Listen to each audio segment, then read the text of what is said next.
मध्य प्रदेश में विधानसभा चुनाव के मद्देनजर कांग्रेस की आदिवासी स्वाभिमान यात्रा चल रही है। शनिवार को आदिवासी स्वाभिमान यात्रा भैंसदेही में पहुंची। आदिवासी स्वाभिमान यात्रा को लेकर भाजपा और मध्य प्रदेश सरकार को जमकर घेरा गया। कांग्रेस ने आरोप लगाया है कि प्रदेश में आदिवासियों पर अत्याचार बढ़े हैं और सरकार इस और किसी प्रकार की कड़ी कार्रवाई नहीं कर रही। इसी पर देखिए हमारी यह खास रिपोर्ट। मध्य प्रदेश सरकार को घेरते हुए मध्य प्रदेश यूथ कांग्रेस के अध्यक्ष विक्रांत भूरिया ने एमपी न्यूज के रिपोर्टर शंकर राय से खास बातचीत में यह आरोप लगाए हैं। उन्होंने कहा कि जब से भाजपा सरकार मध्य प्रदेश में है, तब से लगातार आदिवासियों पर अत्याचार के मामले में मध्य प्रदेश नंबर 1 पर है। आदिवासियों पर सबसे ज्यादा अत्याचार मध्य प्रदेश की शिवराज सरकार के राज में हुए हैं और आदिवासी आज अपने आप को मध्य प्रदेश में थका हुआ महसूस कर रहा है। इस मौके पर विक्रांत भूरिया ने कमलनाथ के मुख्यमंत्री बनने का भी दावा किया। मध्य प्रदेश यूथ कांग्रेस के प्रदेश अध्यक्ष विक्रांत भूरिया जी इस वक्त हमारे साथ है और आज आदिवासी स्वाभिमान यात्रा भैंसदेही पहुंची है। लगातार 19 तारीख से ये यात्रा प्रारंभ हुई थी, आज भैंसदेही पहुंची है। विक्रांत जी, किस तरह से इस यात्रा का समर्थन आपको पूरे प्रदेश में मिल रहा है, क्योंकि ये जो यात्रा है आदिवासी क्षेत्र में जा रही है और निरंतर आदिवासियों पर जो अत्याचार हो रहे हैं उसको लेकर क्या जनता को जागरूक किया जा रहा है? देखिए, जिस तरह से आपने देखा कि आदिवासी इस देश का मूल निवासी है और मध्य प्रदेश में पूरे देश में सबसे ज़्यादा आदिवासी हैं, उसके बाद भी मध्य प्रदेश आदिवासियों के अत्याचार में पूरे देश में नंबर 1 बन गया है। और छोटे मोटे अत्याचार नहीं, मतलब ऐसे अत्याचार जिसमें रूह कांप जाती है।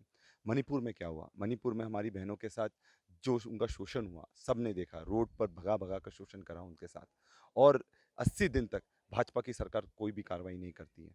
मध्य प्रदेश में भी उसी तरह सीधी में जो पेशाब कांड हुआ था, उसमें किसका नाम आता है? भाजपा के विधायक प्रतिनिधि का नाम आता है। सिवनी में क्या हुआ? सिवनी में 2 आदिवासियों को पीट पीट कर मार दिया जाता है। नेमावर में हमारी आदिवासी बहनों को जिंदा गाड़ दिया जाता है 10 फुट गड्ढे में। नीमच में हमारे भाई को गाड़ी से बांध कर रगड़ रगड़ कर मार डाला जाता है, और सब में बीजेपी वाले कार्यकर्ताओं का नाम आता है। और ये चीज साबित करता है कि बीजेपी की मानसिकता आदिवासी विरोधी है, और जब तक ये रहेंगे तब तक आदिवासियों का भला नहीं होता। आदिवासी स्वाभिमान यात्रा निकालने का सबसे बड़ा उद्देश्य यही था कि सारे समाज में स्वाभिमान को जगाना, उनकी सोच की रक्षा करने का प्रण लेना और उनकी पहचान की रक्षा करना। क्योंकि जो वनवासी और आदिवासी की लड़ाई बहुत लंबी समय से बीजेपी आरएसएस छेड़ते आ रहे हैं आदिवासियों के खिलाफ। वो बोलते हैं हम वनवासी हैं। आज मैं डॉक्टर हूँ, सर्जन हूँ, क्या मैं वनवासी हूँ? क्या मैं जंगली हूँ? नहीं। आज आदिवासी समाज डॉक्टर भी बन रहा है, सर्जन भी बन रहा है, वकील भी बन रहा है, कलेक्टर भी बन रहा है। तो हम वनवासी नहीं हैं, हम आदिवासी हैं। और ये यात्रा कमलनाथ जी के निर्देशानुसार मेरा छोटा भाई रामू टेकाम जो आदिवासी कांग्रेस का प्रदेश अध्यक्ष है, और बहन चंद्रा सरवटे जी जो महिला प्रकोष्ठ की अध्यक्ष हैं, लगातार 20 दिन तक दिन रात एक कर निकाल रहे हैं। जिस तरह से हमने 19 जुलाई को इसकी शुरुआत करी थी सीधी से, जहाँ से ये कांड हुआ था, बंका बैगा जी की वहाँ जन्मस्थली है, जो स्वतंत्रता सेनानी है, तो ये उनकी एक कलश लेकर हम चल रहे हैं। ये याद दिलाने के लिए ये दूसरी स्वतंत्रता की लड़ाई आदिवासी समाज लड़ रहा है, और इसके साथ सभी समाजों को आना पड़ेगा, क्योंकि आज हमारे साथ हो रहा है, कल दूसरों के साथ भी इस तरह की हरकत होगी। और इसमें जो 36 आदिवासी विधानसभाएं उससे होकर हम गुजर रहे हैं, 18 जिलों से होकर गुजर रहे हैं। 2200 किलोमीटर की ये यात्रा है, 20 दिन में हम तय कर 7 अगस्त को विश्व आदिवासी दिवस के पहले झाबुआ में इसका समापन करेंगे। अच्छा, जो आदिवासी विकास यात्रा है उसको ये देखा जा रहा है कि जो अपनी आदिवासी स्वाभिमान जो यात्रा है उसको लेकर जनता का सैलाब आपके साथ काफ़ी उमड़ रहा है, काफ़ी देखने में। आज जो भैंसदेही में जो कार्यक्रम हुआ उसमें भी काफ़ी संख्या में लोग यहाँ पहुँचे।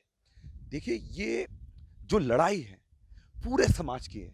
मतलब मध्य प्रदेश में जो आदिवासी 23% है, जो मतलब कि हर चौथा मतदाता आदिवासी है, उसके बाद भी अगर मध्य प्रदेश में अत्याचार हो रहे हैं, तो ये हमारे समाज को सोचने पर मजबूर करता है।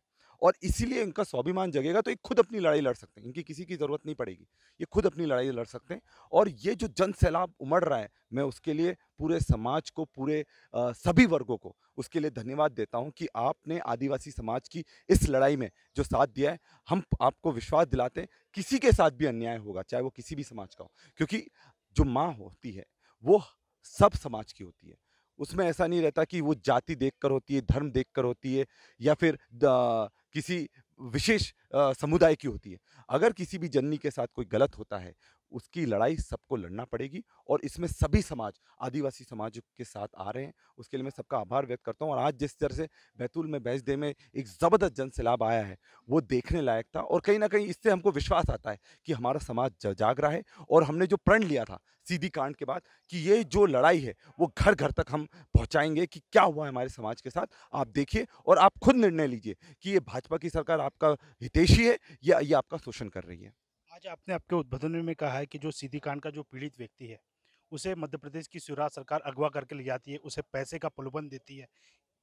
ये हुआ है हमारे सामने की आंखों देखी है। एक दिन पहले अगर कमलेश्वर पटेल जी और अजय सिंह जी वहां पर धरने पर नहीं बैठे होते तो उनकी जो पत्नी है और उनके जो 3 बच्चे उनको भी उठाकर ले जाने वाला था प्रशासन। और ये कैसी सरकार है, असंवेदनशील सरकार है कि पति को उठाकर लेगी 48 घंटे तक। उनकी पत्नी को नहीं पता था कि उनका पति कहाँ है, उनके बच्चों को नहीं पता था उनका पिता कहाँ है। और भोपाल में इतना तामझाम कर कर ये बताने की कोशिश करी जाती है कि दसमत कोल जो आदिवासी समाज से आता है उसके हम पैर धो रहे हैं, नाटक नौटंकी कर रहे हैं। और जब मुख्यमंत्री जी ने, क्योंकि हम वहाँ मौजूद थे, हमने आंखों देखी चीज़ है, मुख्यमंत्री ने उनकी पत्नी को फ़ोन करा और उनकी पत्नी को बोला मैं तुम्हें पैसे दे दूंगा, मैं तुम्हारा घर बनवा दूंगा। और उनकी पत्नी ने जो उनको जवाब दिया उससे पूरे समाज का सीना गर्व से फूल गया।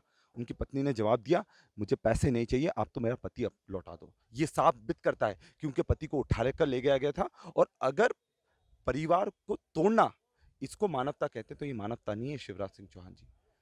आप परिवार को अगर दूर करते हैं, ऐसी सरकारें नहीं होती। सरकार तो परिवार को जोड़ने का काम करती है। वो तो रावण ने भी सीता माता को ले जा राम जी से छीन लिया था। तो वैसी संवेदनाएं हमको नहीं चाहिए जो दिखावटी है। हमें वो समझना चाहिए जो समाज का दिल जीतने के लिए। और आज समाज अच्छे से समझ गया है कि हमारा अगर कोई भला कर सकता है तो कांग्रेस कर सकती है, हमारा कोई भला कर सकता है तो कमलनाथ जी कर सकते हैं। आदिवासी स्वाभिमान यात्रा में लगातार आपका संघर्ष देखा जा रहा है। लगातार आप 19 तारीख से चलते आ रहे हैं और ये यात्रा जो है 7 अगस्त तक के चलेंगी। तो घर परिवार को छोड़कर इस तरह की यात्रा में संघर्ष चुनौती आपकी है? निश्चित तौर पर बहुत बड़ी चुनौती रहती है। और जिस तरह से जो चुनौती हम सब कर रहे हैं कि अपने परिवार से दूर रहना, अपने से दूर रहना, अपने लोगों से दूर रहना, उसके बाद भी पर ये जो एक जज्बा है कि मैं से पहले हम, आज ये हम का सवाल है, आज ये पूरे समाज का सवाल है और पूरे मध्य प्रदेश का सवाल है। इसलिए परिवार थोड़े दिन रुक सकता है पर यह लड़ाई नहीं रुक सकती। एक चीज़ और विक्रांत जी देख रहे हैं, इन दिनों एक चलन है सोशल मीडिया में एमपी में काबा, इस पर आपका क्या कहना है? देखिए बिल्कुल सही है। एमपी में काबा जो हो रहा है वो अपनी सोच के परे। आप देखिए महाकाल में भ्रष्टाचार कर देते हैं। पटवारी के परीक्षा में टॉप 10 में क्यों टॉप 7 बीजेपी के एमएलए के कॉलेज से आते हैं और उसको ये तक नहीं पता है कि मध्य प्रदेश की कैपिटल क्या है, राजधानी क्या है, वो दिल्ली बताते हैं। तो आज युवा जबरदस्त संघर्ष कर रहे हैं, ना उनको रोजगार मिल पा रहा है, भ्रष्टाचार की सब कुछ भेंट चल रहा है। 50% कमीशन जबरदस्त लिया जा रहा है। हर पटवारी पर 15-15 लाख लिए जा रहे हैं। और अभी जो पटवारी पकड़ा गया इसी ही होगा, 15 लाख देकर कोई पटवारी बनेगा तो वो भ्रष्टाचारी तो करेगा। और ये पहले पटवारी घोटाला अभी हुआ है, पहले व्यापम घोटाला हो चुका है, नर्सिंग घोटाला हो चुका है, शिक्षक भर्ती घोटाला हो चुका है। इसमें सब में नाम किसका है? उनमें गोविंद राजपूत जी का आया, कृषि विस्तारक अधिकारी में वीडी शर्मा जी का नाम आया। तो ये सभी इनके लोगों के नाम आते हैं तो ये पूरे मध्य प्रदेश की कानून व्यवस्था पूरी तरह से चौपट हो चुकी है और युवाओं का भविष्य पूरी तरह से मध्य प्रदेश में सुरक्षित नहीं है। विक्रांत जी, हमारा आखिरी सवाल, इस बार मध्य प्रदेश में कांग्रेस की कितनी सीट आई है और मुख्यमंत्री कौन है? देखिए मुख्यमंत्री का तो कोई डाउट नहीं, मुख्यमंत्री कमलनाथ जी बन रहे हैं। और हम ये सिर्फ घोषणा नहीं कर रहे हैं, ये डंके की चोट पर मैं आपके सामने बोल रहा हूँ। हम 150 सीटें जीतकर सरकार बनाने जा रहे हैं और कमलनाथ जी मुख्यमंत्री बनेंगे। तो ये यूथ कांग्रेस के प्रदेश अध्यक्ष विक्रांत भूरिया जी हमारे साथ हैं, जिनका कहना है कि आने वाले मध्य प्रदेश विधानसभा में जो कांग्रेस पार्टी है वो 150 सीट लेकर मध्य प्रदेश में एक बार सरकार बनाने जा रही है और मध्य प्रदेश के मुख्यमंत्री कमलनाथ जी होंगे। एमपी न्यूज़ के लिए भैंसदेही से शंकर राय की रिपोर्ट।